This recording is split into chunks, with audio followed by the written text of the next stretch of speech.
If cybersecurity were a movie, hackers would be the main characters. Sometimes they save the day, sometimes they cause the chaos, and sometimes they play both. In this video, I'll walk you through the 150-year history of hacking. From teenagers doing prank phone calls in the 1800s, to serial box whistles in the 60s, and to modern-day hacker groups that have changed the digital world today.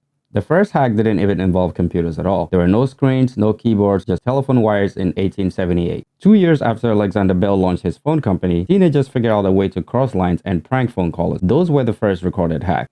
Now fast forward to the 1950s and 60s at MIT, the word hacking actually appeared. Students figured out a way to modify model train sets by rewiring their circuits and changing their controls and making those trains do things that they weren't designed for. That playful, curious mindset is what we call hacking. Taking technology and bending it beyond its limits. We'll find out that soon enough, computers arrived and that curiosity found a much bigger playground. In the 1960s, phones became the target again. Let's talk about John Draper, also known as Cap'n Crunch. He discovered a way to use a toy whistle in a cereal box to trick the phone systems to making free phone calls.